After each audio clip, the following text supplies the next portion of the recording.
Assalamualaikum warahmatullahi wabarakatuh. Selamat pagi anak-anak. Kembali lagi di pembelajaran IPA di kelas 9. Materi kita adalah kemagnetan. Nah, sebelum memulai pelajaran, silahkan kalian berdoa dulu ya.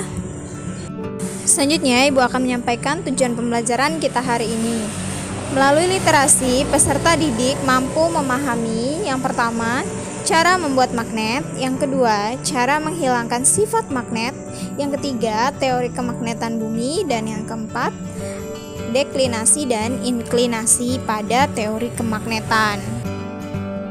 Selanjutnya, kita masuk ke materi pertama, yaitu cara membuat magnet. Cara membuat magnet yang pertama adalah dengan cara digosok. Nah, gosokkan magnet permanen berulang-ulang dan satu arah. Kutub magnet yang dihasilkan pada ujung terakhir gosokan akan selalu berlawanan dengan magnet penggosok. Nah, kalian bisa lihat magnet yang menggosok adalah ujung atau kutub utara. Dia menggosok dari sisi A atau dari ujung A ke B.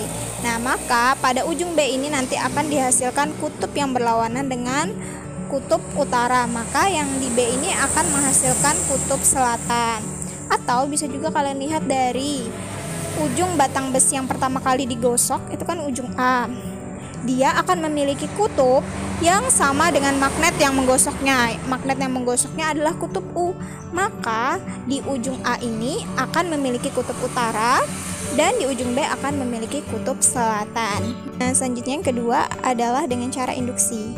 Nah, magnet kalau dengan cara induksi itu dia didekatkan dengan benda yang bukan magnet, jadi misalnya besi ataupun baja. Nah, ketika magnet ini kalian dekatkan kepada besi atau baja, maka besi atau baja itu akan memiliki sifat magnet. Nah, kalian bisa lihat besi ini kan awalnya bukan magnet, dia tidak bisa menarik paku itu. Nah, ketika dia sudah diinduksi oleh magnet, maka paku-paku itu akan tertarik karena besi atau baja yang kita induksi ini sudah berubah sifatnya juga menjadi magnet.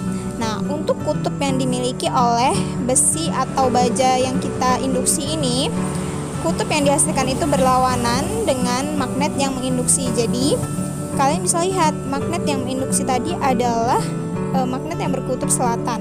Didekatkan pada batang besi sehingga batang besi akan memiliki kutub utara di bagian atas dan selatan di bagian bawah.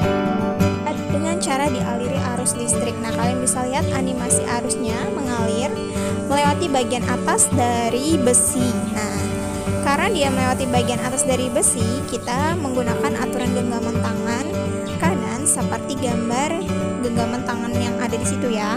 Jadi kalian lewat arusnya di atas dari besi, kemudian arah dari 4 jari itu merupakan arah arus listrik. Sedangkan ibu jari kalian itu menunjukkan arah dari kutub utara. Nah, maka pada besi yang kita buat menjadi magnet dengan cara dialiri arus listrik, bagian kanan dari besi akan berubah menjadi kutub utara dan yang bagian kiri adalah kutub selatan. Selanjutnya kita masuk ke cara menghilangkan sifat magnet. Sifat magnet dapat dihilangkan dengan cara yang pertama dipukul, yang kedua dipanaskan, yang ketiga diberi aliran listrik yang memiliki sumber tegangan AC. Selanjutnya, cara menghilangkan sifat magnet yang berikutnya adalah dijatuhkan dari ketinggian. Nah, mengapa sih hal-hal tadi itu dapat menyebabkan magnet kehilangan sifat magnetnya? Nah, karena hal-hal tersebut menyebabkan arah magnet elementer itu akan teracak sehingga dia akan kehilangan sifat kemagnetannya. Materi selanjutnya adalah kemagnetan bumi. Nah, kalian bisa lihat bumi ada arah utara dan ada arah selatan. Nah, bumi juga memiliki kutub utara bumi dan kutub selatan dari bumi. Kemudian, untuk kutub selatan dari magnet bumi adalah yang berada di sekitar kutub utara dari bumi. Sedangkan kutub utara dari magnet bumi itu yang berada di sekitar kutub selatannya dari bumi. Nah, magnet jarum kompas ini akan selalu menunjuk ke arah utara selatan. Nah, hal ini membuktikan bahwa bumi itu bersifat magnet. Nah, selanjutnya pada gambar kalian bisa lihat ada sudut deklinasi. Nah, sudut deklinasi ini adalah sudut penyimpangan magnet jarum kompas dari arah utara selatan bumi yang sebenarnya.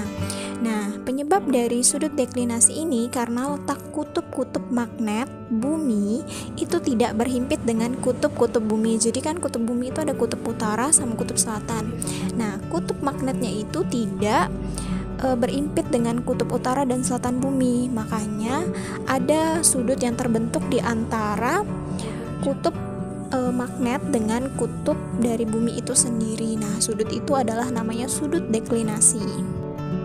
Sudut deklinasi positif jika kutub utara dari magnet itu menyimpang ke arah timur. Nah, jadi kalau kutub utara dari magnetnya ke timur, nilai dari sudut deklinasinya positif. Sedangkan kalau kutub utara dari magnet menyimpang ke arah barat, nah dia sudut deklinasinya bernilai negatif. Nah, selanjutnya ada juga yang namanya sudut inklinasi. Nah, sudut inklinasi ini sudut yang dibentuk magnet jarum dengan garis horizontal dari bumi. Penyebab terjadinya sudut inklinasi karena medan magnet bumi itu tidak sejajar dengan permukaan bumi. Untuk sudut inklinasi, dia akan bernilai positif kalau kutub utara dari magnet jarum itu menyimpangnya ke arah bawah. Tapi sudut inklinasi itu akan bernilai negatif kalau kutub utaranya menyimpang ke atas. Nah, sudut inklinasi itu 90 derajat kalau di daerah kutubnya bumi.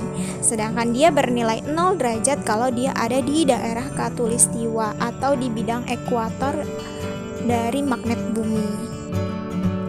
Nah, selanjutnya untuk tugas kalian, silahkan kalian kerjakan 5 soal berikut ini. Nah, soal pertama, batang besi dibuat menjadi magnet dengan cara seperti gambar. Yang ditanya adalah kutub-kutub magnet yang terbentuk pada batang besi. Jadi, batang besinya digosok dengan magnet yang memiliki kutub selatan. Digosokkan dari A menuju B. Nah, kutub di A itu kutub apa, yang B itu kutub apa gitu ya. Kemudian yang kedua ini adalah soal ada sebuah paku diinduksi dengan magnet batang, kutub utaranya di atas, kutub selatannya di bawah, berarti dia diinduksi dengan kutub selatan. Nah, kutub yang terbentuk pada paku AB dan paku CD itu apa? Jadi di titik A itu kutub apa, di B kutub apa, CD-nya kutub apa gitu ya.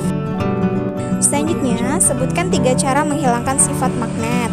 Yang keempat, apa yang dimaksud medan magnet dan bagian dari magnet manakah yang memiliki medan magnet yang terbesar.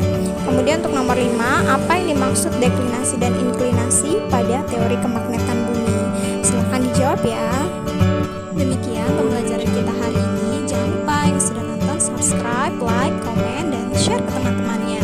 Semoga bermanfaat. Terima kasih. Assalamualaikum warahmatullahi wabarakatuh.